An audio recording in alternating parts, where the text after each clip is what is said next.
ବିଞ୍ଝାରପୁର ଥାନା ଅଞ୍ଚଳର ବିଭିନ୍ନ ଗ୍ୟାରେଜ, ଜଳଖିଆ ଦୋକାନ, ମାଛ ଦୋକାନରେ କାମ କରୁଥିବା 6 ଜଣ ଶିଶୁ ଶ୍ରମିକଙ୍କୁ ଉଦ୍ଧାର।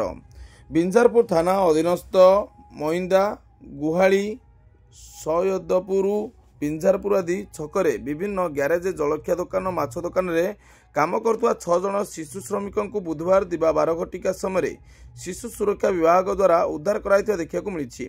ଶିଶୁ ସୁରକ୍ଷା ବିଭାଗର ଅନୁମତି କ୍ରମେ ଆଜି ରୁଚିକା ସୋସିଆଲ ସର୍ଭିସ ଅର୍ଗାନାଇଜେସନ କର୍ମକର୍ତ୍ତାଙ୍କ ସହ ବିଞ୍ଝାରପୁର ପୋଲିସର ମିଳିତ ଉଦ୍ୟମରେ ଏହି 6 ଜଣ ଶିଶୁଙ୍କୁ ଉଦ୍ଧାର କରାଯାଇ ସେମାନଙ୍କ ସମ୍ପର୍କରେ ତଥ୍ୟ ସଂଗ୍ରହ କରାଯାଉଥିବା ଦେଖିବାକୁ ମିଳିଛି। ବେଆଇନ ଭାବେ ଶିଶୁ ଶ୍ରମିକମାନଙ୍କୁ କର୍ମରେ ନିୟୋଜିତ କରୁଥିବା ବ୍ୟକ୍ତିଙ୍କ ଉପରେ ବିଭାଗୀୟ ଅଧିକାରୀ ଓ ପୋଲିସ ଉପଯୁକ୍ତ କାର୍ଯ୍ୟାନୁଷ୍ଠାନ ଗ୍ରହଣ କରୁନଥିବାରୁ ଏଭଳି ଶିଶୁ ଶ୍ରମିକ ବିଞ୍ଝାରପୁର ଅଞ୍ଚଳରେ ବଢ଼ି ଚାଲିଛନ୍ତି। ଶିଶୁମାନଙ୍କୁ ଶ୍ରମିକ ଭାବେ କାର୍ଯ୍ୟରେ ଲଗାଇଥିବା ଗ୍ୟାରେଜ ମାଲିକ ଓ ଦୋକାନୀଙ୍କ ବିରୁଦ୍ଧରେ କାର୍ଯ୍ୟାନୁଷ୍ଠାନ ପାଇଁ ସ୍ଥାନୀୟ ଅଞ୍ଚଳରେ ଦାବି ଜୋର ଧରିଛି।